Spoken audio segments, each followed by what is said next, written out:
নমস্কার। মুক্তকণ্ঠর পক্ষ থেকে আপনার কথা নিয়ে আমি আশিস বোস আজকের একটা নতুন এপিসোডে আপনাদের সামনে এসে উপস্থিত হয়েছি। একটু কয়েকটা শব্দ আলোচনা করব, ভালো লাগলে একটা লাইক কমেন্ট করবেন, পারলে চ্যানেলটা সাবস্ক্রাইব করবেন যাতে আমি একটু উৎসাহ পাই এবং আরও বিভিন্ন সংবাদ বিভিন্ন জায়গা থেকে সংগ্রহ করে এনে আপনাদের সামনে উপস্থিত করতে পারি। আজকের বিষয় অর্থ এবং ক্ষমতা, এই দুটো দ্বারা অনেক কিছুকেই বশ মানানো যায় বা কেনা যায়, মানে নিজের পদানত করে রাখা যায়। যার প্রমাণ মমতা বন্দ্যোপাধ্যায়, আমাদের বিতাড়িত মুখ্যমন্ত্রী, যিনি তার ভাইপোকে মানে নিজের পরিবারের একচেটিয়া পৈতৃক সম্পত্তি পশ্চিমবঙ্গকে বানানোর জন্যে নিজের ভাইপোকে হেলিকপ্টার থেকে ড্রপ করে এনে বাংলায় এক নেতার স্থান তৈরি করে দিলেন। যে যুবর সভাপতি একসময় ছিল বর্তমান মুখ্যমন্ত্রী শুভেন্দু অধিকারী, যে একজন অংশীদার এই তৃণমূল কংগ্রেস সৃষ্টি, শুধু মমতা বন্দ্যোপাধ্যায় একাই তো এই তৃণমূল কংগ্রেসটা তৈরি করেননি, ওনার সাথে আরও অনেকের প্রয়োজন হয়েছিল। তারাও সবাই অক্লান্ত পরিশ্রম করে তবে এই তৃণমূল কংগ্রেসের সৃষ্টি করে। যেমন একটা ঘর তৈরি করতে গেলে অনেকগুলো খুঁটি লাগে, আড়া লাগে, অনেক কিছু লাগে, তবে একটা ঘর হয়। একটা বাঁশ দিয়ে একটা ঘর হয় না। তেমন শুধু মমতা বন্দ্যোপাধ্যায় সৃষ্টি করতে পারেননি। জানি না আপনারা কি বিশ্বাস করেন, কি যুক্তি থাকতে পারে। তো এই শুভেন্দু অধিকারী দিয়ে তার ভাইপোকে হেলিকপ্টার থেকে ড্রপ করে দিয়ে যুবার সর্বভারতীয় সাধারণ সম্পাদক তৈরি করে তাকে ওনার উত্তরসূরি তৈরি করতে চেয়েছিলেন। উনি চেয়েছিলেন এই পশ্চিমবঙ্গকে ভারত থেকে আলাদা করে নিয়ে একটা আলাদা রাজ্য তৈরি করে ওনার পৈতৃক সম্পত্তি বানিয়ে সেটার উপর রাজত্ব করবেন। আপনারা পেয়ে নাকাশি পাড়ায় আমি কয়েকটা সংগ্রহ করা সামনে তুলে ধরবো। নাকাশি পাড়া, নদিয়ার নাকাশি পাড়ায় যে জমি কেলেঙ্কারিটা অভিষেক বন্দ্যোপাধ্যায়ের নেতৃত্বে হয়েছিল, সেই জমি কেলেঙ্কারির সামান্য কটা ক্লিপ দেখুন এবং আপনারা চিন্তা করুন, বিবেচনা করুন, পরে আমি আবার আসছি। সেই ছবিটাও দেখাচ্ছি, দেখতে পাচ্ছেন 11 নম্বরে অভিষেক ব্যানার্জির নাম রয়েছে, বাবার নাম অমিত ব্যানার্জি দেওয়া রয়েছে, ঠিকানা দেওয়া রয়েছে, অভিষেকের নাম ডেজিগনেশন উল্লেখ করা হয়েছে। এবারে আমি আপনাদের শোনাবো যে আইনজীবী এই অভিযোগটা করেছেন বা যে মামলাটি করেছেন আদালতে, সেই আইনজীবী বিস্তারিতভাবে কি জানিয়েছেন, আরো একবার তার বক্তব্যটা শোনাই।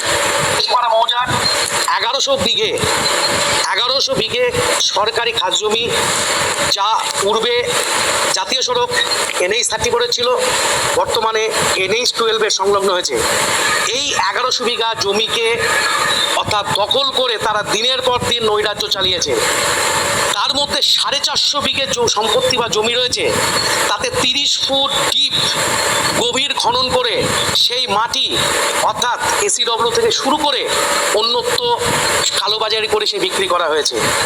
আর কি অভিযোগ, সেখানে অর্থাৎ সেগুন, মেহগনি থেকে শুরু করে বিভিন্ন গাছ যা প্রাকৃতিক ভারসাম্য রক্ষাকারী বা প্রাকৃতিক ভারসাম্যে গুরুত্বপূর্ণ ভূমিকা পালন করে, সেই সমস্ত গাছ নির্বিচারে কেটে ফেলা হয়েছে। কেটে ফেলে সেটা পাচার করা হয়েছে।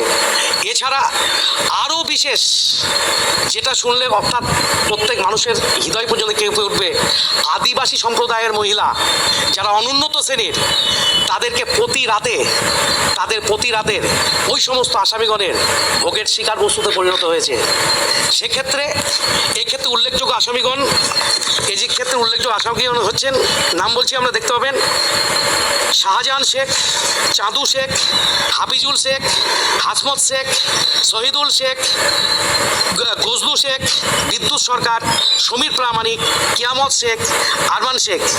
আর সর্বোপরি যে নামটা, যার মদতে যার নির্দেশে এই সমস্ত কার্যকলাপ পরিচালিত হয়েছে, যাকে বললে সমস্ত কিছু বলা হতো যে এই কাজটা তোরাই কিছুই করতে পারবি না, আমাদের মাথায় যার হাত রয়েছে তোরা আমরা কিচ্ছু করতে পারবি না, এই সমস্ত চোরা কারবারি কার্যকলাপের টাকা লাভ্যাংশ তাদের সেই জায়গায় পাঠানো হতো। কোথায়? সেই নাম অর্থাৎ সাংসদ অভিষেক বন্দ্যোপাধ্যায়, যিনি এই সমস্ত তার মদতে এই সমস্ত কার্যকলাপ পরিচালিত হয়েছে।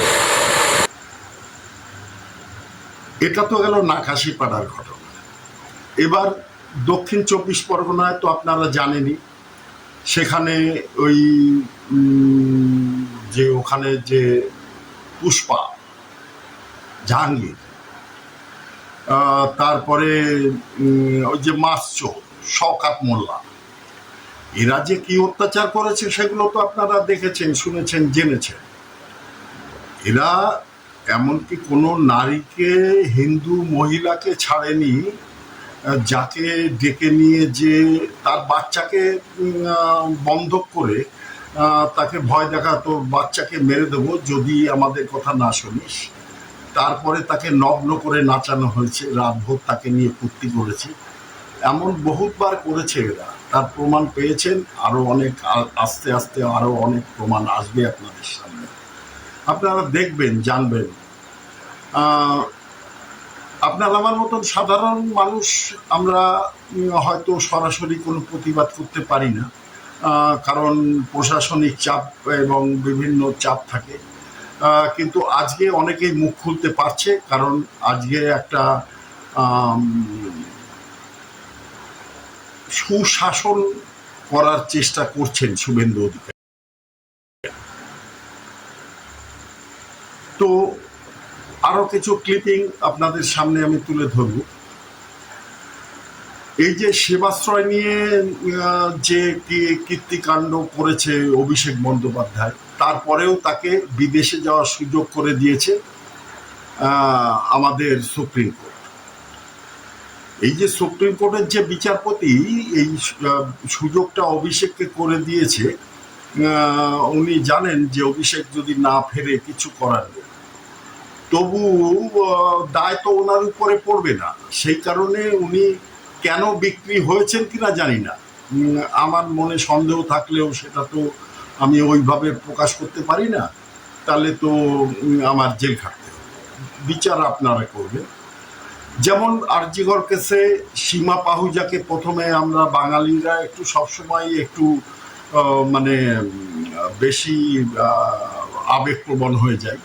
সীমা পাহুজাকে নিয়ে আমরা অনেক নাচানাচি করেছি, ওনার ট্র্যাক রেকর্ড এত ভালো, হ্যান ত্যান অনেক কিছু বলেছি যখন ওনাকে নিয়োগ করা হলো এই কেসে সিবিআই এর পক্ষ থেকে। তো উনি ব্যর্থ, এটা প্রমাণিত, এবং ওনার ব্যর্থতার কারণটা কি জানি না। কেউ কেউ বলছে বিরাট পরিমাণের অর্থ উনি পেয়েছেন, ওনার নাকি ট্র্যাক রেকর্ড 90-এর উপরে ছিল। কেন উনি ব্যর্থ হলেন উনি জানেন, আর জানেন আপনারা। তো এরকম বহু ঘটনা আছে। যেমন আমরা জানি ভারতীয় সেনাবাহিনীর একজন সৈনিক রাম সিং তোমর সম্ভবত নাম, যিনি অলিম্পিকে সোনা জয় করেছিলেন, ভারতের মুখ উজ্জ্বল করেছিলেন, কিন্তু পরবর্তীকালে তিনি চম্বলের বেহরের এক দুর্ধর্ষ ডাকাতে পরিণত হন। তো এইরকম অনেক প্রমাণ আমার আগের এপিসোডগুলোতে আপনাদের দিয়েছি, যেখানে বিচারকরা অর্থের বিনিময়ে বিচারের পরিবর্তন করেছেন, বিচারের গতি প্রকৃতি বদলে দিয়েছেন, নাজায়েজ সুবিধে দিয়েছেন, ধরা পড়েছেন কেউ কেউ, অনেক আছেন ধরাই পড়েনি। আজকে দেখুন এই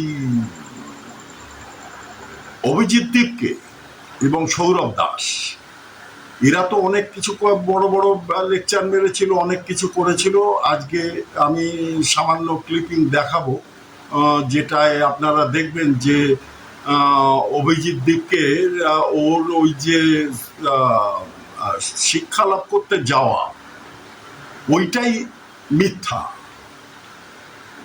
যখন উনি বলছেন যে ওখানে সেমিস্টার পরীক্ষা দিচ্ছিলেন, তখন উনি গোয়াতে পিজা নিয়ে গন্ডগোল করছিলেন। এগুলো আপনারা আমার মুখ দিয়ে না, এগুলো ক্লিপিংয়ে আপনারা পাবেন। আমি ক্লিপিংটা যোগ করছি, দেখবেন। তো আমি বলতে চাইছি যে এও সম্ভব, যার ভিতরে রাহুল গান্ধী, কেজরিওয়াল এরা দুজনেই যুক্ত। দিল্লিতে এরা প্রশ্ন লিক নিয়ে এত কিছু সমর্থন করলো, কিন্তু পাঞ্জাবে তো এরা দুইজনেই আছে। ওখানে নিজেদের বোঝাপড়ায় ওখানে কিন্তু উল্টো ঘটনা ঘটিয়ে দিল। পাঞ্জাব পুলিশ নির্বিচারে লাঠি চালালো, তার কোনো প্রচার নেই। আপনারা দেখতে পাচ্ছেন? কোথায় প্রচার পাচ্ছেন? না কোনো সংবাদ মাধ্যম, না কিছু, কোথাও আপনারা দেখছেন না। এটা চেপে যাওয়া হচ্ছে। মেয়েটা স্বীকার করেছে ওরা অর্থ নিয়ে কিছু কিছু বিষয়কে ওরা হাইলাইট করেছে, যেটার ভিতরে এই ককরোচ জনতা পার্টির আন্দোলন যুক্ত। আজকে সৌভিক দাস সে তো ওই বিলাসবহুল ইয়েতে বাড়িতে বসবাস করে, কিন্তু তার ইনকাম কোথায়? দেখা যাচ্ছে বিদেশি ফান্ড এসছে তার কাছে, 7 লক্ষ টাকা করে পেয়েছে এক একটা ছোট প্রবন্ধে লেখার জন্য। এক একটা আর্টিকেলের জন্য সে 7 লক্ষ টাকা করে পেয়েছে। তো যারা শিক্ষিত মানুষ তারা তো একটা মাসে 20-25টা করে আর্টিকেল লিখবে, তাহলে কত টাকা এর কোথেকে এসছে, এর স্ট্যান্ডার্ড কি, সেগুলো একবার বিচার করুন। যেগুলো প্রমাণিত হচ্ছে, যেগুলো প্রমাণিত সত্য, এরা হিসেব দিতে পারছে না। এরা এত টাকা যে খরচ করেছে, কোত্থেকে এনেছে, কিভাবে খরচ করেছে। এদের প্রশ্ন করলে এরা বলছে যে প্রধানমন্ত্রীর ইনকাম দেখাও, স্বরাষ্ট্রমন্ত্রীর ইনকাম দেখাও, এর সার্টিফিকেট দেখাও, ওর ওইটা দেখাও, কিন্তু এরা দেখাতে পারছে না, এদেরটা দেখাবে না। আর এই রাহুল গান্ধী আর কেজরিওয়াল, রাহুল গান্ধী তো চিরদিন ভারতের বাইরে যেয়ে ভারতকে বদনাম করে এসছে বারবার। এরা তো ন্যাশনাল হেরাল্ড কেসের গান্ধী পরিবারটাই পুরো জামিনে রয়েছে। ন্যাশনাল হেরাল্ড কেস, যেটা 2000 কোটি টাকার একটা ঘাপলা। ওখানে প্রিয়াঙ্কা ওয়াড্রা এ নাকি খুব বিশাল চিত্রশিল্পী, এর বিশাল বিশাল দামে ছবি বিক্রি হয়। এখন আর হয় না, মোদি প্রধানমন্ত্রী হওয়ার পর থেকে এর আর ছবি বিক্রি হচ্ছে না। যেমন মমতা ব্যানার্জির আর বিক্রি হচ্ছে না, তার ছবিও বিক্রি হচ্ছে না, তার বইও কেউ কিনছে না। তো এগুলো আপনাদের জানতে হবে, মানতে হবে, এবং আপনাদের শিক্ষিত সমাজ, আপনাদের বিচার করতে হবে, এবং তারপরে সিদ্ধান্ত নিতে হবে আপনাদের। আজকে 100 দিন হয়েছে এই পশ্চিমবঙ্গের সরকার। 100 দিনের ভিতরে মানুষ কত কিছু করতে পারে। 100 ভাগ কাজ তো আর 100 দিনে করতে পারবে না, তাহলে তো 100 দিন কাজ করেই হয়ে যেত, আর কিছু করা লাগতো না। যেমন মমতা বন্দ্যোপাধ্যায় বলেছিল 30 বছরের কাজ আমি করে দিয়েছি। এই শুভেন্দু সরকার কিন্তু সেটা করছে না। এ কিন্তু প্রতি পদে পদে কাজ করে প্রমাণ করছে। হ্যাঁ, একটা বছর যেতে দিন, তারপরে এর পরীক্ষা নিন, যে সেদিন যদি ফেলিওর হয় জুতো মেরে বের করে দেবেন। সেই ক্ষমতা আপনাদের আছে, সাধারণ নাগরিক। আপনি আমি সাধারণ নাগরিক, আমাদের অধিকার আছে, আমরা সরকার বদলাতে পারি, সব কিছু করতে পারি। যাই হোক, ক্লিপিং আরও একটা দুটো দেখুন, তারপরে না হয় আবার কথা বলি। বর্তমান তৃণমূল নেতাদের এই পরিণতি হচ্ছে, যেখানে যাচ্ছে সেখানে। এটা বর্ষিয়ান তৃণমূল নেতা সৌগত রায়, তার পরিণতিটা দেখুন। ওনাকে কালো পতাকা দেখিয়ে গো ব্যাক স্লোগান দেওয়া হচ্ছে, এবং মানুষ ঘিরে ধরেছে এবং তাড়িয়ে দেওয়া হলো ওনাকে।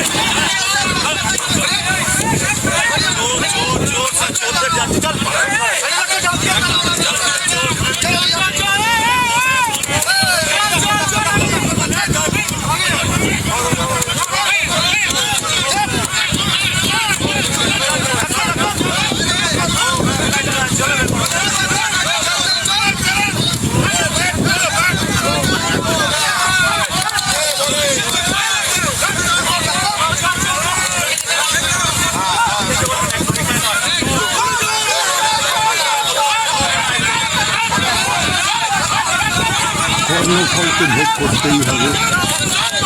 তৃণমূল মানেই চোর, এরা প্রত্যেকেই চুরির দায়ে অভিযুক্ত।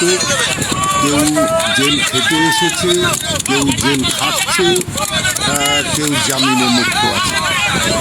কিন্তু এরা এখন চেষ্টা করছে এরা ভালো তৃণমূল চায়, বুঝুন।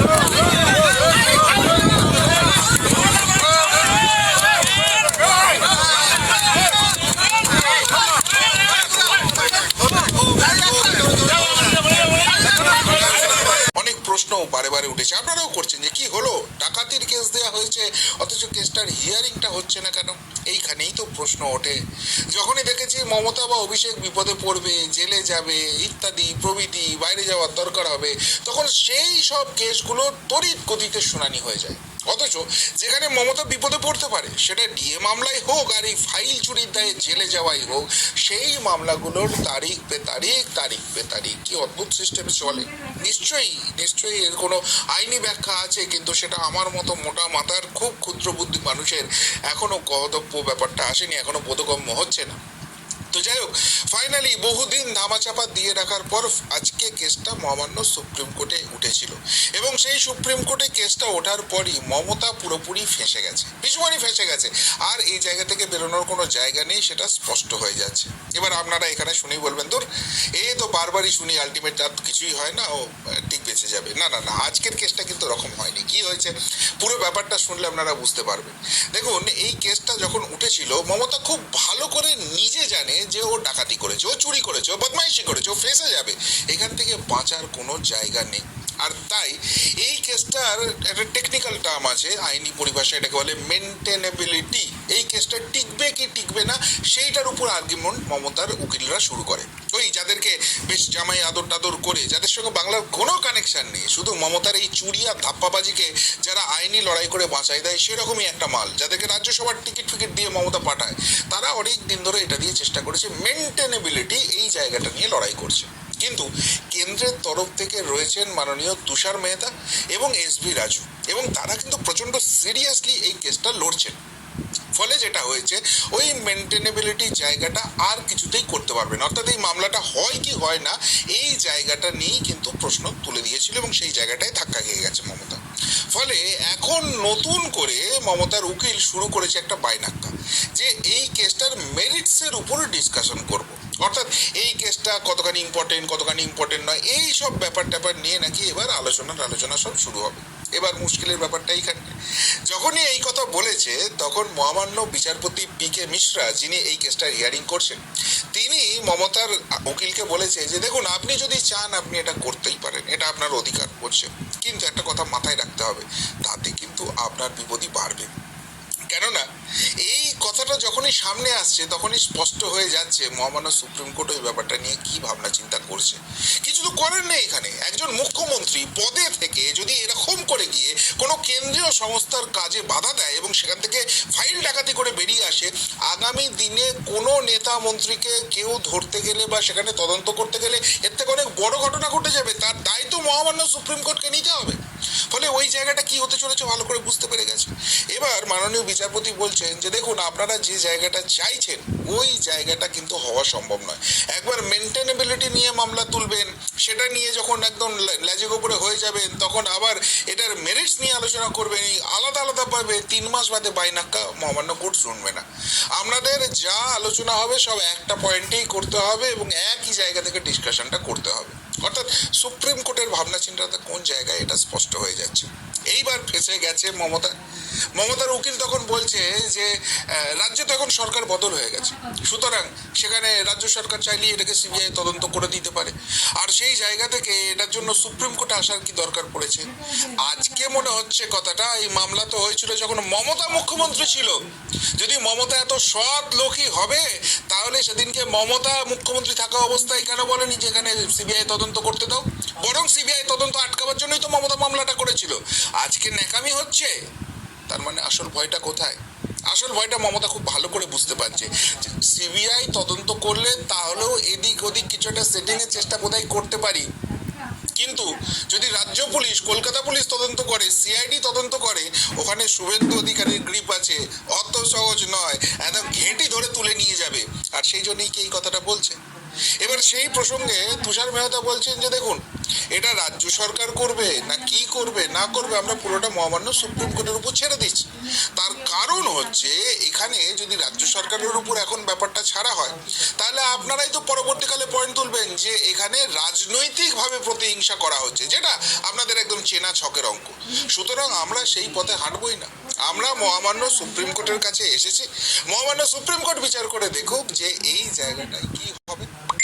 তাদের যদি মনে হয় মামলা খারিজ করে দেওয়ার দরকার আছে মামলা খারিজ করে দেবে, তাদের যদি মনে হয় সিবিআই দিয়ে তদন্ত করানোর দরকার আছে সিবিআই দিয়ে তদন্ত করাবেন, তাদের যদি মনে হয় স্থানীয় পুলিশ দিয়ে তদন্ত করাবার দরকার আছে তাই করাবেন। যেটা মহামান্য সুপ্রিম কোর্ট বলবেন আমরা সব কিছু অ্যাকসেপ্ট করতে রাজি আছি। আর ব্যাস এখানেই ফেসে গেছে। তদন্ত ফেস করবো না এই কথা তো বলতে পারছে না।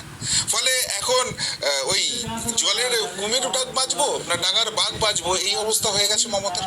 আর সেই জন্য ফাইনালি মমতার উকিল বলেছে যে না সিবিআই তদন্ত নিয়ে আমাদের কোথাও কোনো প্রবলেম নেই। তাহলে কোনো প্রবলেম নেই তো এতদিন ধরে কি ধ্যাসটামো চলছিল? মামলাটা এতদিন ধরে টানছিলে কেন? কেন তখনই সিবিআই ফেস করনি? বুঝে গেছো হাওয়া খারাপ। তার মানে আলটিমেটলি মমতা ব্যানার্জি অব্দি কেসটা পৌঁছে গেল। এবার সিবিআই তদন্তটা ফেস করতে হবে এবং সিবিআই তদন্ত ফেস করলে তার যা কনসিকুয়েন্স আছে সেটা ফেস করতে হবে। কেননা এখানে ব্যাপারটা হয়ে যাচ্ছে কেন্দ্রীয় তদন্তকারী সংস্থাকে আক্রমণ। এর আগে মমতার দলের ওই শেখ শাহজাহান কি কাণ্ড করেছিল সন্দেশখালীতে আপনারা দেখেছেন। এই মমতা ব্যানার্জি যখন রাজীব কুমারকে তুলতে এসেছিল সিবিআই নিজের পুলিশ দিয়ে কিভাবে হেনস্থা করেছিল, প্রতি পদে বদমাইশি করেছে। এবার তো তার সুদে আসলে ফেরত দেওয়ার সময় এসেছে। তার ট্রেলারটা আছে কিন্তু মমতা ব্যানার্জির মহামান্য সুপ্রিম কোর্টে দেখে নিল। কিন্তু এখানেই মমতার থাপ্পড় খাওয়া শেষ হয়নি। মমতার আজকে মনের মধ্যে খুব আশা ছিল যে এই যে চটি চাটা তৃণমূল আর বালিশ চাটা তৃণমূল এর যে লড়াই আছে সেখানে কোথাও একটা সুরাহা মিলবে। কল্যাণ খুব চেষ্টা করেছিল, কল্যাণ ব্যানার্জি একদম আপ্রাণ চেষ্টা করে গেছে যে একটা অন্তত স্থগিতাদেশ দিয়ে দিন। এই যে ঋতব্রত যে সিপিএম এর মার্কা মারা মাল ছিল, যার জেলে যাওয়ার কথা ছিল, তাকে জামাইয়াদর করে এই মমতার অভিষেক পার্টিতে নিয়ে এসেছিল, আজকে সেই ঋতব্রত এদের কাছ থেকে পার্টিটা নিয়ে নিয়েছে। কল্যাণের মতো লোকগুলো তো এগুলো মানতে পারছে না, কিন্তু কিছু করার নেই। পিসি ভাইপোর গোয়ার তুমি সব জানতা ভাব, তো সেই সর্বজ্ঞ জায়গাটায় গিয়ে ধাক্কা খেতে হয়েছে। ফলে এখন যে করে হোক এই ঋতব্রতদের থামানোর খুব দরকার আছে। কিন্তু মুশকিল হচ্ছে মহামান্য হাইকোর্টের মধ্যেই ঢোকেনি। মহামান্য হাইকোর্ট বলছে আমরা কোনো অন্তর্বর্তী স্থগিতাদেশ দেবো না, যা আছো তোমরা নিজেরা সামাল দিয়ে নাও। এবার তোমাদের যে প্রশ্নটা আছে যেটা নিয়ে মূল মামলাটা হয়েছে যে তোমাদের পার্টি সংবিধান একরকম কথা বলছে আর অ্যাকচুয়ালি সংবিধান অনুযায়ী যেটা মহামান্য স্পিকার বিধানসভার করেছেন সেটা একরকম কথা বলছে। এই দুটোর যে কন্ট্রাডিক্ট হচ্ছে এর মধ্যে কোন জায়গাটা আইনিভাবে ঠিক সেইটা বিচার করার দরকার আছে। এইটুকুনি কোর্ট অন্তত করতে পারে। তো সেইটা করার জন্য আমরা এই ডিভিশন বেঞ্চের এত টাইম ওয়েস্ট করবো না, আমরা আবার সিঙ্গেল বেঞ্চে ফেরত পাঠিয়ে দিচ্ছি। যাও ওখানে গিয়ে মামলা লড়কে যাও, আগামী 2 মাসের মধ্যে সিঙ্গেল বেঞ্চ এটার রায় দেবে, এটার ফয়সালা দেবে। তার মানে এই যে মমতারা দাবি করছে যে ঋতব্রতদের হাতে কিচ্ছু নেই হেন তেন, এইসব কথাগুলো আদালতের আইনের যুক্তির যে তথ্য প্রমাণের জায়গা রয়েছে সেখানে টিকছে না। এরা বাইরে দাঁড়িয়ে ভাড়ামি করে যেতে পারে, নিদারুণ ভাড়ামি করে একটা হাস্যরস মানুষকে উপহার দিতে পারে, কিন্তু আলটিমেটলি এদের পলিটিক্যাল রিলিভেন্স যে নেই সেটা কিন্তু এইসব রায়ে একদম স্পষ্ট হয়ে যাচ্ছে। তবে এর থেকেও বড় থাপ্পড়টা আজকে যেটা খেয়েছে, যেটা আমার পার্সোনালি খুব ভালো লেগেছে, সেটা হচ্ছে এই যে মসজিদের মাইক খোলা, এই নিয়ে পিছন পাকামি করতে যাওয়া। বারবার বলা হয়েছে যে ভাই তুমি মন্দিরে আছো না মসজিদে আছো না চার্চে আছো কোনো ফারাক পড়ে না, তুমি তোমার ধর্মাচরণ করো, কেউ কাউকে বাধা দেবে না, কিন্তু সেটা আইনের সীমার মধ্যে থেকে করতে হবে। আমি একটা বিশেষ ধর্মের আছি আর সেই জন্য আমি আইন কানুন মানবো না, আমি শব্দ দূষণ করবো না, ওটি চলবো না। এটা মমতার জামানা নয়, যেখানে হনুমান জয়ন্তী রেড রোডে হতে দেওয়া যাবে না সেনাবাহিনী পারমিশন দেওয়ার পরেও, আর যখনই ঈদের নামাজ আটকে দেবে মমতা নিজে থেকে পদ্মারি করে ছুটে গিয়ে বলবে না না ওটা করতে দিতে হবে। এই দুচক্কিরি চলবে না। এখানে যেটা হবে আইনের পরিভাষাতেই হবে। মাননীয় মুখ্যমন্ত্রী শুভেন্দু অধিকারী তো বলেই দিয়েছে যে হ্যাঁ ভাই আমি তো মাইক খুলিয়েছি, তবে সেটা মন্দির মসজিদ সবার খুলিয়েছি। 1300 মতো মন্দিরের মাইক খুলেছে, 3000 মতো মসজিদের মাইক খুলেছে, কেননা ওরা শব্দবিধি যেটা ছিল সেটা মানছে না। কিন্তু সেই নিয়ে বুক ফেটে যাচ্ছে তো মমতার, কেননা এখন আর ওই মঞ্চে দাঁড়িয়ে মাথায় ফেটটি বেঁধে হিন্দু ধর্ম গন্দা ধর্ম এটা তো আর বলা যাচ্ছে না। এটা বললে তো এখন যা হওয়ার তা তো হয়েই যাবে। সুতরাং সেই জায়গা থেকে বুক ফাটছে যে দুধেল গাইদের ভোটে এতদিন জিতে এসেছে আর মাতব্বরি করে এসছে, তাদের জন্য খুব বুক ফাটছে। আর সেই জন্য কল্যাণকে পাঠিয়েছিল মামলা করতে, কিন্তু সেখানেও আদালত বলছে দুধ তারিকা নিকুচি করেছে। যাদের মাইক খুলে দেওয়া হয়েছে তাদেরই তো পাত্তা নেই। তুমি মাঝখান থেকে কোথা থেকে পোদ্দারি করতে এসছো ভাই, যাও ফটো, এখান থেকে মামলা খারিজ করে দিলাম। এবার কল্যাণের খুব হাতে লেগেছে, সবসময় তো ভরভর ভরভর ভরভর করে বকে যায়। সুতরাং সেই জায়গা থেকে এত বড় আইনি থাপ্পড়টা খেয়েছে, সহ্য করতে পারছে না। ওই জন্য বাইরে বেরিয়ে বলছে যে পুলিশ যদি মৌখিকভাবে বলে তোমরা কেউ মাইক খুলবে না, তোমরা লিখিতভাবে পুলিশের কাছ থেকে নিয়ে খুলবে, সে যা প্যারেকা করে যা, ওসব নিয়ে কোনো ব্যাপার নেই। কিন্তু এইটা নিয়ে তো কল্যাণ গিয়েছিল মাননীয় বিচারপতির কাছে যে এই নিয়ে আপনি বলুন, মুখে গিয়ে বলে পুলিশ খুলিয়ে দিচ্ছে, তো সেখানে তো হুট আউট করে দিয়েছে কল্যাণকে। তাহলে কল্যাণ ব্যানার্জি কি নিজেকে মহামান্য হাইকোর্টের বিচারপতির উপরেও নিজেকে ভাবতে শুরু করে দিয়েছে? পুলিশের পারমিশন এরকম না থাকলে তুমি এটা করে যাবে। যাক, মোদ্দা কথা যেটা দাঁড়ালো, মহামান্য হাইকোর্টও কিন্তু এটা বলে দিল যে রাজ্য সরকার যে স্টেপটা করছে সেটার মধ্যে ভুল বা অনৈতিক কিছু নেই। আপনাদের ধর্মাচরণ করুন না, কেউ বাধা দেয়নি, কিন্তু সেটা নির্দিষ্ট শব্দবিধি মেনে। সেটা যদি না করেন, আপনি মন্দিরে আসছেন, আপনি মসজিদে আসছেন, ডাজেন্ট ম্যাটার, সরকার প্রশাসন যা স্টেপ নেওয়ার সেটাই নেবে, এবং এটাই তো বাংলার মানুষ দেখতে চায়। তো এইদিকে যে ধাক্কাগুলো হচ্ছে সেগুলো কিন্তু বেশ ভালোই লাগছে। কিন্তু এর মাঝখানে আবার বিকাশবাবু গেছেন ক্ষেপে। বিকাশবাবু চলে গেছেন ডিএ নিয়ে এই সরকারের চাপ বাড়াতে। গত 15 বছরে এই সরকারের কাছ থেকে একটি পয়সাও বার করতে পারেনি। সুপ্রিম কোর্টের রায় এসে যাওয়ার পরেও মমতার গাজওয়ারি দেবো না, তখন এরা মুখে কুলু পেটা বসেছিল, বারবার গিয়ে শুধু ওই মামলা করছে, আলটিমেটলি কিছু হচ্ছে না। এবার এই রাজ্য সরকার যখন দেওয়ার প্রসেসটা স্টার্ট করেছে, না আজকেই আমার সব ক্লিয়ার করে নিতে হবে, মামার বাড়ির আবদার পেয়েছে। এই যে 2008 সাল থেকে দেয়নি, সেই রায় তো বামেরা কেন 2008 থেকে 2011 দেয়নি? 2011 থেকে 2026 মমতা দেয়নি, মমতার দায় আছে। 2008 থেকে 2011 কেন বামেরা দেয়নি? সেই জবাব কবে দেবে বিকাশবাবুরা? কিন্তু না, এই নিয়ে ঝামেলা করতে গেছে, এ পেয়েছে ও পায়নি, ও পেয়েছে এ পায়নি, এইসব করতে গেছে। তো সোজা কথায় সরকার বলেছে যে দেখুন, আমরা এটাকে কিন্তু ছাড়তে শুরু করেছি, এবং ইতিমধ্যেই যারা পেনশন হোল্ডার বা যারা গ্রুপ ডি স্টাফ তারা চলে গেছে। তো সেখানেও বাবুদের রাগ যে আমার পিএফ অ্যাকাউন্টে 24 মাসের লক ইন কেন করছে? আরে সরকারকে টাকাটা জোগাড় তো করতে হবে। কি নিদারুণ দেনায় রাজ্যটাকে ডুবিয়ে দিয়ে চলে গেছে, তার মাঝখানেও ডিএ বাড়াচ্ছে, এবং মাননীয় মুখ্যমন্ত্রী ঘোষণা করেছেন আমাকে পরের বাজেটটা অবধি সময় দিন, কেন্দ্রের হারে ডিএ আপনাদের করে দেবো। এক ঝটকায় 20% ডিএ বাড়া কবে হয়েছে, কোথায় হয়েছে? পশ্চিমবঙ্গে। কিন্তু সেটা শুভেন্দু অধিকারী করে দেখাচ্ছেন, এই সরকার করে দেখাচ্ছে। না, তাতেও হচ্ছে না বাবুদের। আমার এক্ষুনি চাই, এই মুহূর্তে চাই। আরে বাবা, সরকার তো বলছে আমাকে 4টে স্টেপে তোমাদের আমি দিয়ে দেবো। এই 2026 সালেরই সেপ্টেম্বর অক্টোবর মাস নাগাদ প্রথম কিস্তি পেয়ে যাবেন, 2027 সালে গিয়ে 2টো কিস্তি আরও পাবেন, 2028 সালের প্রথমে গিয়ে আপনাদের 4th কিস্তিটা দিয়ে পুরো ব্যাপারটাকে মিটিয়ে দেবো। এবং এটা তো জানা কথাই ছিল।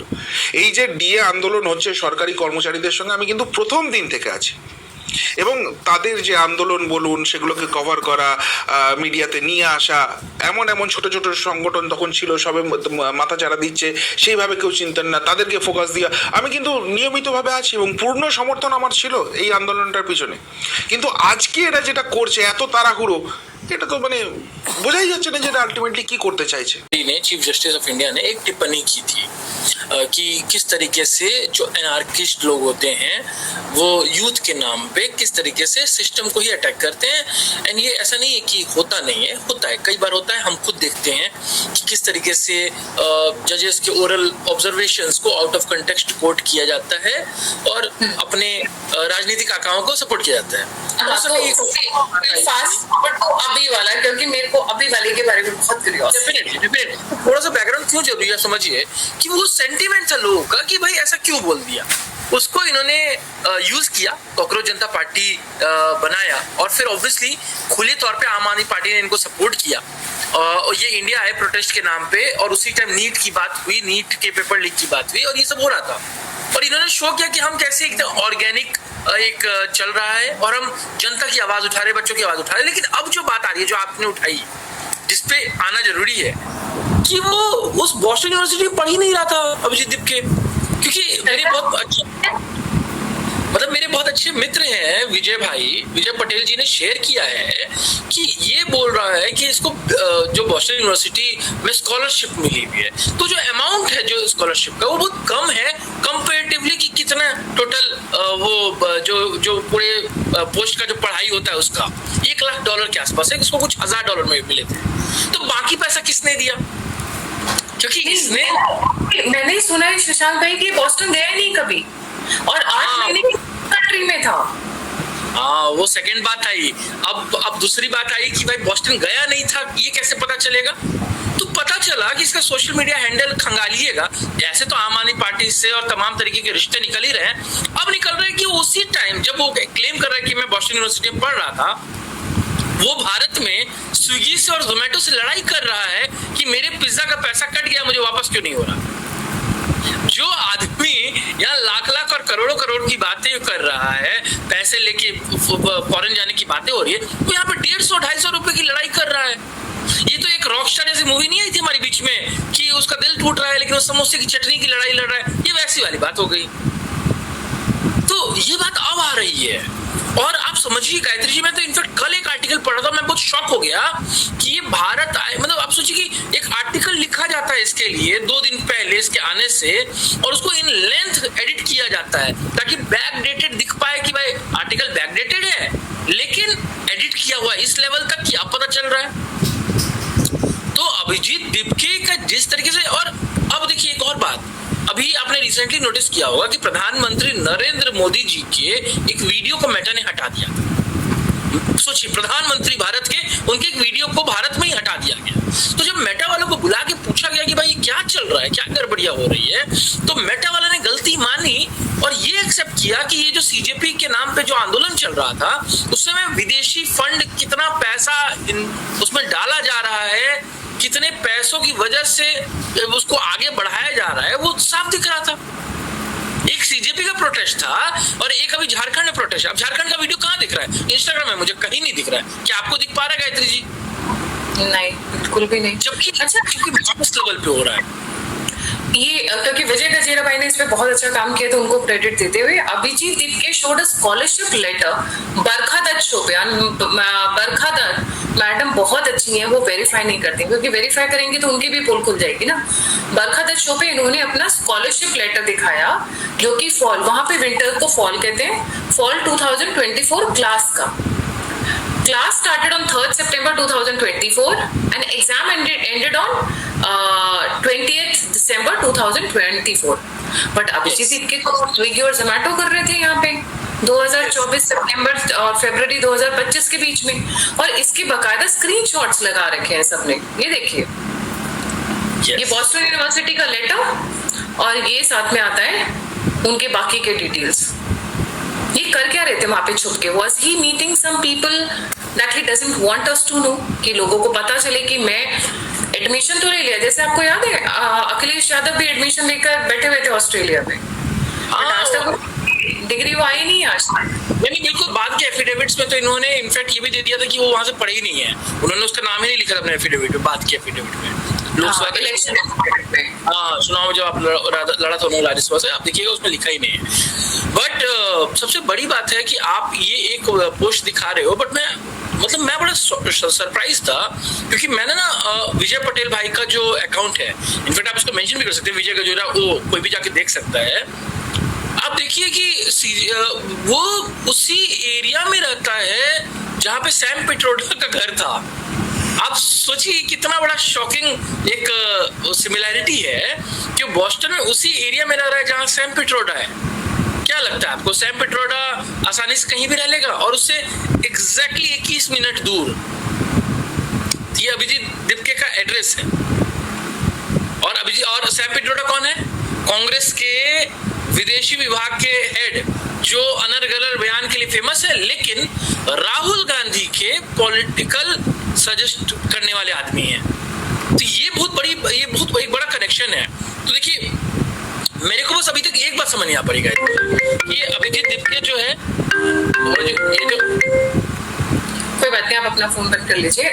जी, अभिजीत दिपके को लेके देखिए, इसलिए भी एक्साइटमेंट है कि बॉस्टन यूनिवर्सिटी के जो पोर्टल है, वेबसाइट है, उस पे अभिजीत दिपके का नाम ही नहीं है। देखिए, आपने पढ़ाई की, अगर वहां पे, अच्छा बाहर की कंट्रीज में ये सिस्टम क्या है कि अगर आपने 6 महीने भी पढ़ाई की तो या तो आपको सर्टिफिकेट कोर्स दे देंगे या फिर कुछ ना कुछ मेंशन करके देते हैं। भारत की तरह नहीं है कि अगर आपने डिग्री कंप्लीट नहीं की तो आपको कुछ नहीं देंगे। भारत में क्या होता है कि अगर आपने 3 साल की डिग्री जो कॉलेज की, यूनिवर्सिटी की, अगर आपने 3 साल पूरी नहीं की तो आपको सर्टिफिकेट कुछ नहीं मिलेगा किसी भी तरीके। पर बाहर में मिलता है कि you attended fall this, autumn this, इस तरीके से वो फ्रैगमेंट करके देते हैं। इनका तो नाम ही नहीं है कहीं, तो ये कर क्या रहे थे वहां पे बैठ के इतने टाइम? इनके घर गए होंगे जिनका आप नाम ले रहे हैं। हाँ, नहीं हो सकता है। मतलब मेरे को तो देखिए, ये बात तो एकदम समझ में आ रही है कि ना कुछ तो ये बाहर का एंगल है इसमें, गायत्री जी। क्योंकि देखिए, आम आदमी पार्टी सपोर्ट कर रही है इसको खुला, कांग्रेस के विभाग ने भी इसको खुला सपोर्ट किया हुआ है। दो विभाग तभी किसी को सपोर्ट करता है जब फॉरेन फंडिंग हो। फॉरेन फंडिंग का ये मतलब नहीं है गायत्री जी कि सोरोस के अकाउंट से इनके अकाउंट में पैसा आ जाए। फॉरेन फंडिंग का दूसरा मतलब ये हो सकता है कि कांग्रेस के थ्रू इनके पास पैसा आए, आपके थ्रू पैसा आए, एनजीओ के थ्रू। इनफैक्ट ठाकुर फाउंडेशन, क्या हम भूल जाएंगे ठाकुर फाउंडेशन का कंट्रीब्यूशन? ठाकुर फाउंडेशन फॉरेन में रहता है, लगातार भारतीय जनता पार्टी और भारत के सरकार के खिलाफ बातें करता है, विच इज फाइन। लेकिन वो विदेश में, अमेरिका में बैठा हुआ आदमी क्यों बात करेगा और वो क्यों फंड करेगा इलीगल तरीके से?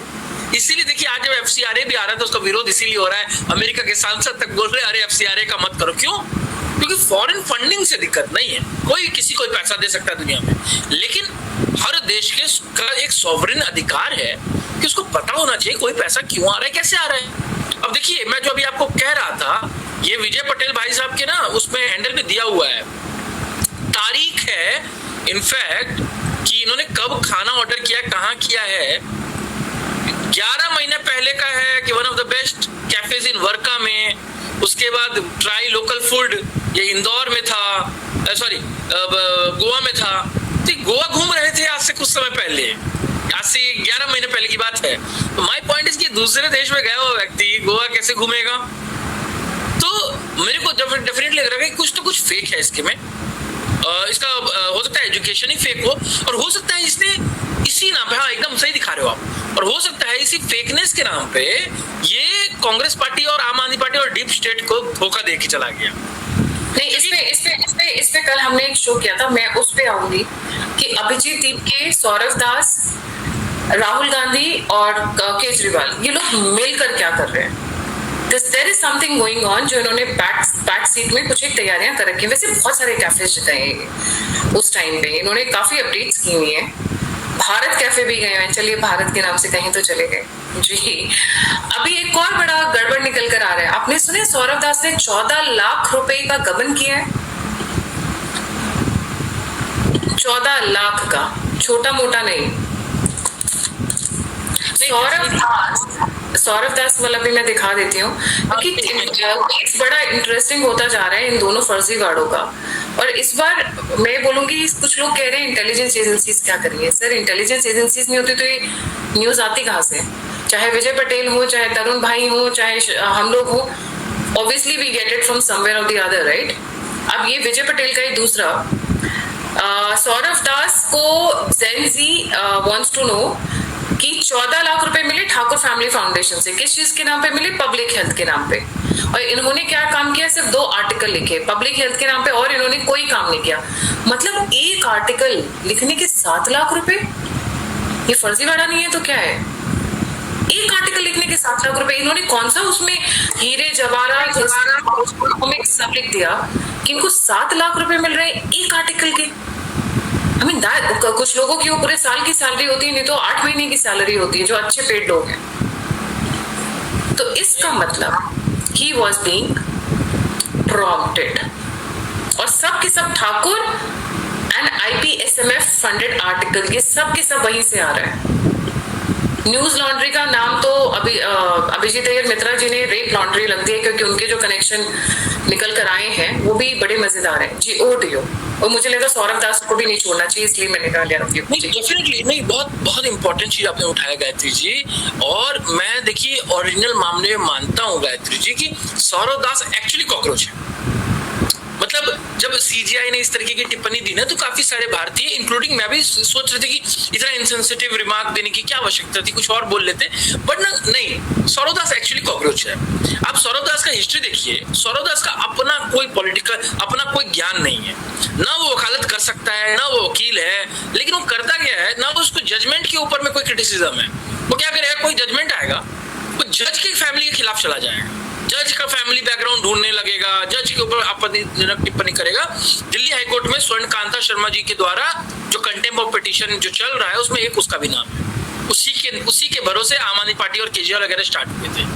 ये तो 14 लाख का अभी आपने दिखाया ठाकुर फाउंडेशन से, डेफिनेटली बहुत इंपॉर्टेंट पॉइंट है, क्योंकि सौरभ दास दिल्ली के ग्रेटर कैलाश में इतने बड़े घर में रह रहा है बिना किसी फिक्स्ड इनकम के, और अब जो आपने शो में दिखाया उससे साबित होता है कि उसका पैसा कहां से आ रहा है।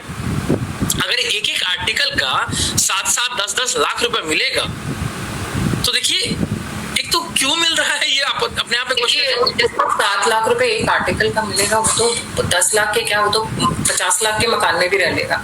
महीने में कोई अच्छा राइटर होगा तो आराम से 10 आर्टिकल तो लिख ही सकता है, 10 आर्टिकल अगर बहुत रिसर्च करके नहीं ना गायत्री जी, आप समझ नहीं रहे हो, यही तो हवाला है, वो आर्टिकल लिख कहाँ रहा है, पैसे आ रहे हैं आर्टिकल के नाम पे दिया जा रहा है। याद है आपको एक टाइम में प्रियंका वाड्रा की पेंटिंग्स बिकती थी, एयर इंडिया खरीद लेता था, अरे थोड़ी ना उन्होंने बनाया है, या एक ममता बनर्जी की पेंटिंग बिक रही थी करोड़ों लाखों में, थोड़ी ना उन्होंने बनाया था, वैसे ही पेंटिंग कितने में बिकी है प्लीज बता दो, मैं जानना चाहती हूँ। मत बोलो, वो लोग सब गुस्सा हो जाएंगे, आज तो केजरीवाल खड़े हो गए ममता के लिए। आप समझिए एक बात कि ये जो आर्टिकल ये खुद नहीं लिख रहा है, उसका ज्ञान नहीं है उतना। अब आजकल एआई के थ्रू कुछ लिख लेता है बट एकदम नॉलेज नहीं है इस बंदे को, और ये वही रास्ता अपना रहा है जो साकेत गोखले ने अपनाया था एक टाइम। साकेत गोखले याद है आपको, जो सांसद बना था टीएमसी का, कैसे बना था, आरटीआई कर रहा था, आरटीआई के नाम पे स्कैम किया और मोदी को गाली देता था, तो एक टाइम में लगा ममता जी को इसको सांसद बना देते हैं, सेम यही कर रहा था ये। इसके बाद किस्मत क्या खराब हुई, ममता जी की सरकार खुद चली, तो अब ये ट्राई कर रहा है कि कांग्रेस, आप, सीजेपी के नाम पे कुछ और देखिए गायत्री जी कितनी इंपॉर्टेंट बात है, लास्ट टाइम दीपावली हुई, इसने उस अपने जीके वाले घर में एक पार्टी होस्ट किया जहां सुप्रीम कोर्ट के बड़े बड़े सीनियर एडवोकेट्स, खुद अरविंद केजरीवाल, उनका मंत्री परिषद उस पार्टी में गया हुआ है। ऑब्वियसली वहां पे वो और उसकी रत्ना जी रहती थी साथ में, जो मुझे पता चला है, और अभी दोनों मुंबई गए हुए हैं घूमने के लिए, झारखंड में बच्चे मार खा रहे हैं प्रोटेस्ट पे, और ये मुंबई घूम रहे हैं, ठाकरे से मिल रहे हैं, ठाकरे को गाली देता था 1 साल पहले तक। तो सौरभ दास ने जो अचीवमेंट या जो लैडर को क्लाइम किया है इतने कम समय में, गायत्री जी वो ऐसे ही संभव नहीं है, वो तभी संभव है जो आपने बहुत ही जुगाड़ लगाया है। ये बिल्कुल आप जो ये फोटो दिखा रही है देखिए ना, और अभी आज की डेट में सौरभ दास कहाँ था, फोन पे मैसेज करके डाल रहा है कि हम सीजेपी प्रोटेस्ट के साथ खड़े हैं झारखंड में, लेकिन खुद हनीमून मना रहा है भाई मुंबई में घूम के, ठाकरे फैमिली से जाके मिल लिया आदित्य ठाकरे से। तो हो क्या रहा है, इनफैक्ट आपको याद होगा जब प्रोटेस्ट शुरू हुआ जाके ठाकरे से मिल लिए, पर ये तो ठाकरे के को गालियां देता था भर भर के अपने ही ट्विटर हैंडल पे, आज ठाकरे पे चला गया है। Firefox Fast and private browser.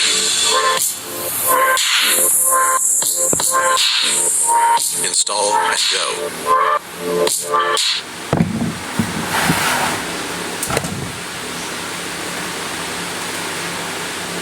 नहीं बिल्कुल वो भी हुआ है, अपनी बात का कोई वैल्यू नहीं है इन लोगों को, और ना ये स्टूडेंट्स के साथ खड़े हैं, क्योंकि देखिए अगर झारखंड गए होते तो आई वुड हैव अप्रिशिएटेड, पर वो दिखा नहीं। वो आप सिर्फ वर्चुअली ज्वाइन करके कोशिश कर रहे हैं, वो दिख नहीं पा रहा है। और अब जब इनसे इनकी फंडिंग की बात की जा रही है कि पैसा कहाँ से आ रहा है, तो मैं कल देख रहा था बहुत खुश होकर कह रहे हैं कि पीएम केयर फंड से आ रहा है। मतलब मजाक में उड़ाने की बात, बिकॉज कंटेंट की कमी है ना। आप एक बार तो लोगों के भरोसे का मिसयूज करके ऐसा कुछ कर सकते हैं, बट कंटेंट कहाँ से लाएंगे? केजरीवाल के बाद में अब लोग उतनी जल्दी भरोसा नहीं करते। देखिए केजरीवाल ने अपनी सत्ता तो खड़ी कर ली, पर आगे आने वाले मेरे ख्याल से 20 सालों तक कोई और मूवमेंट खड़ा नहीं हो पाएगा, क्योंकि लोग विश्वास नहीं कर पाएंगे। नाउ अब ज्वाइनिंग द डॉट्स, यहाँ पे अब मैं ज्वाइन करती हूँ। 3 साल पहले क्या तैयारी की गई राहुल गांधी और केजरीवाल के बीच में कि they would launch a parallel party, क्योंकि वो जीत नहीं पा रहे and they need fresh faces, looks like that. क्योंकि सौरभ दास 2023 से लॉन्च किया गया है अगर देखा जाए तो। So what they planning, they lost Delhi election, और या फिर प्रॉब्लली उस टाइम के आसपास में कि जब दिल्ली इलेक्शन, अगर लोगों को याद हो तो दिल्ली इलेक्शन में कांग्रेस ने वॉक ओवर दिया था आम आदमी पार्टी को इस बार की चलो हम नहीं जीत रहे हैं, हमें पता है हम नहीं जीत रहे हैं, तो कम से कम आम आदमी पार्टी जीत जाए। And they are doing a similar thing by the way in Punjab में सेम स्ट्रैटेजी इस बार इस्तेमाल की जा रही है। कांग्रेस पूरा वॉक ओवर दे रही है, चन्नी पन्नी की लड़ाई और वो सारा शराड़ है लोगों को बुद्धू बनाने के लिए। जब आप लड़ने जाते हैं ना, एक माइंडसेट से लड़ने जाते हैं शशांक जी, आप बोलते हैं फॉल इन ऑर्डर, और इन लोगों का अभी भी दबदबा है अपनी पार्टी के अंदर, सीधे fall in order, fall in line. हम इलेक्शन लड़ने जा रहे हैं, हमारी कोई भी न्यूज बाहर नहीं आनी चाहिए, हमें एक यूनाइटेड फ्रंट करें। आपको लगता है जिस तरीके की न्यूज आ रही है, चन्नी कभी वायरिंग से लड़ रहा है, कभी कुछ हो रहा है, कभी कुछ हो रहा है, doesn't look like they are deliberately doing it, because वो दोबारा वॉक ओवर दे रहे हैं आम आदमी पार्टी को। उनको पता है वो जीतने की हालत में नहीं। ये दिल्ली में हुआ था, और मुझे ऐसा लगता है दिल्ली इलेक्शन के समय से इन्होंने डिसाइड किया कि भाई अब हम इन लोगों से जीत नहीं पा रहे हैं, so let's plan something else. Saurabh Das की एंट्री उधर 2 साल पहले अभिजीत दीप के, जो ये टाइमलाइन आ रहा है, क्रोनोलॉजी अगर आप देखें वो मैच हो रहा है कि उन्होंने 2-2.5 साल पहले तैयारी शुरू कर दी थी। They were looking for the right moment basically to launch these things. जी शशांक जी, मुझे ऐसा लगता है कि राहुल गांधी और केजरीवाल दोनों की अंडरस्टैंडिंग रही। रिमेंबर, डिस्पाइट द फैक्ट कि राहुल गांधी केजरीवाल को फूटी आंख नहीं भाता है, दोनों के साथ म्यूचुअल फीलिंग है, ना वो उसे पसंद करता ना उसे, पर जो इन दोनों के ऊपर बैठी हुई है 10 जनपद की राजमाता, उनकी थिंकिंग अलग है, वो बहुत डेढ़ शाणी है। जब वो गंगाराम हॉस्पिटल जाती है तब कुछ ना कुछ लॉन्च हो जाता है भारत में। जी नहीं गायत्री जी, मेरा थोड़ा सा ना आर्टिकुलेशन अलग है। मुझे लगता है कि ये बात मैं सहमत हूँ आपसे कि केजरीवाल और राहुल गांधी दोनों एक दूसरे को उतने नहीं भाते होंगे, क्योंकि दोनों अपने आप को ज्यादा होशियार समझते हैं, ज्यादा बड़े समझते हैं, ज्यादा काबिल समझते हैं, ज्यादा समर्थ समझते हैं। लेकिन पॉइंट है कि इनके हाथ में है नहीं। पॉइंट है कि फंडिंग बाहर से हो रही है, जहां से फंडिंग होगी बात तो अल्टीमेटली उनकी माननी पड़ेगी ना। आप मैं कोई और क्या बोलेगा, उसे क्या फर्क पड़ता है? फंडिंग इनकी हो रही है फॉरेन से, ठीक है। क्यों हो रही है फॉरेन से फंडिंग? क्योंकि obviously Bharat stabilized foreign powers को अच्छा नहीं लगेगा। हम आंखों में आंखें दिखा के अपनी अगर सॉवरेनिटी की बात करेंगे दूसरों को नहीं अच्छा लगेगा। हम अगर अपने को स्ट्रांग दिखा रहे हैं, चाहे वो आईटी सेक्टर में हो, चाहे वो फॉरेन फंडिंग में हो, चाहे किसी चीज में, वो लोग को अच्छा नहीं लग रहा है। तो ये जो 2 लोग हैं, एक केजरीवाल क्योंकि दिल्ली की राजनीति करते हैं, दूसरे राहुल गांधी जो सबसे मुख्य विपक्षी दल है, तो इनको कहा गया कि भाई ठीक है, पब्लिक में आप दोस्ती मत रखो, प्राइवेट में रखना पड़ेगा। तो देखिए प्राइवेट में रखने का असर क्या हुआ कि आज सीजेपी जैसा एक फ्रंट आ गया जिसको केजरीवाल ने खुला सपोर्ट किया, राहुल गांधी ने भी सपोर्ट कर दिया। याद होगा आपको राहुल गांधी की वो तस्वीर जिसमें वो पीएमओ के सामने लेटा हुआ है और सुरक्षा बल उसको लेके जा रहे हैं, 20 तारीख की बात। पैंट आगे उतरी हुई थी, राइट। और उसके अलावा आप देखिए पंजाब की आपने जो बात की, देखिए जहां पे 2 मुख्य पार्टीज, एक कांग्रेस और एक आप, क्योंकि भाजपा तो वहां है नहीं और अकाली दल कमजोर है, भाजपा भी कमजोर है, तो जो 2 मुख्य पॉलिटिकल पार्टी है जो सरकार बना सकती हैं, अगर उनमें ही दोस्ती हो गई है क्योंकि उनका मुख्य गोल है कि भाजपा को किसी तरह से दूर रखने का, तो ये समझाता है गायत्री जी कि हमको कितना सजग रहने की जरूरत है। क्योंकि पंजाब नॉर्मल राज्य नहीं है, पंजाब वो राज्य है जिसने कांग्रेस पार्टी द्वारा मैसेकर झेला है सिखों का। वो बॉर्डर स्टेट है जो पाकिस्तान से भी झेलता रहता है ड्रग्स के प्रॉब्लम्स, और कांग्रेस और आपके आने के बाद वो बढ़ गया प्रॉब्लम। और अब सीजेपी की सहायता से या इस मूवमेंट के नाम पे जेनजी को जिस तरीके से टारगेट किया जा रहा है, क्योंकि आप देखिए राहुल गांधी लगातार वीडियोस बना रहे हैं, गायत्री जी 2014 का जो चुनाव था जिसमें मोदी जी आए थे, दैट वाज अ चुनाव ऑफ फेसबुक एंड ट्विटर। उसके बाद व्हाट्सएप का चुनाव हुआ क्योंकि भाजपा व्हाट्सएप में अच्छे ग्रुप्स बना लिए। लेकिन 2024 से अगर आप देखिए तो यूट्यूब का नैरेटिव है जिसमें कांग्रेस ने थोड़ा बाजी मार लिया था, और याद होगा 2024 में भाजपा को थोड़ा सा पीछे हटना पड़ा, 240 सीट पे आए थे। और उसके अब जो हो रहा है वो इंस्टा और स्नैपचैट का है, और राहुल गांधी अपने आप को जेनजी दिखाने के लिए इंस्टा और स्नैपचैट पे लगे हुए हैं। तो इतना ही नहीं, एक चीज और है, मैंने क्योंकि कुछ चीजें लोग कहते हैं महिलाओं को पॉलिटिक्स नहीं आती, हो सकता है नहीं आती हो, पर मैं आज से 1.5 साल 2 साल पहले मैंने तभी कवर करना शुरू कर दिया था कि ये लल्लन टॉप का सौरभ त्रिवेदी स्टूडेंट्स वाले एरिया में क्यों जा रहे हैं। ये लोग अपने घर के बाहर जब तक कोई मकसद नहीं निकलते, they always have long term in advance. और मेरा वो वीडियो संदीप भाई के साथ में अभी भी कहीं पड़ा होगा, अगर आप देखेंगे लल्लन टॉप के सौरभ त्रिवेदी और कई ऐसे चैनल्स जो अरविंद केजरीवाल को और जो इनको प्रमोट करते हैं, राहुल गांधी की पार्टी को प्रमोट करते हैं, कांग्रेस को, इन लोगों ने 1.5-2 साल से स्टूडेंट एरियाज में जाके मोदी गवर्नमेंट के अगेंस्ट में फीलिंग्स बनानी शुरू कर दी थी। अच्छा, आप पास नहीं कर पा रहे तो आपके भविष्य का क्या होगा। देखिए कंपटीशन है, आज मैं हूँ, शशांक भाई है, हम दोनों में लड़ाई होती है तो जीतेगा तो एक ही, राइट। तो जब कंपटीशन होता है तो उसमें अच्छे बच्चे निकल कर आएंगे। अगर बच्चे, मैं आज कह रही हूँ, शायद मुझे गालियां मारेंगे आप लोग, अगर बच्चे एग्जामिनेशन क्रॉस नहीं कर पा रहे और उसके लिए सुसाइड कर रहे हैं, तो क्या आपको लगता है कि ये बच्चे 18 घंटे की सर्जरी कर सकते हैं? Are they capable of doing if they just can't cross the exam? क्या हम मेडिकल लाइन में रिजर्वेशन दे सकते हैं? मैं रिजर्वेशन की फेवर। দেখলেন তো, আর আমার কিছু বলার নেই। পারলে আমার চ্যানেলটাকে একটু সাবস্ক্রাইব করবেন, মন্তব্য করবেন, লাইক করবেন। সবাই ভালো থাকবেন, সুস্থ থাকবেন। ভারত মাতা কি জয়, জয় শ্রীরাম, জয় মহাকাল।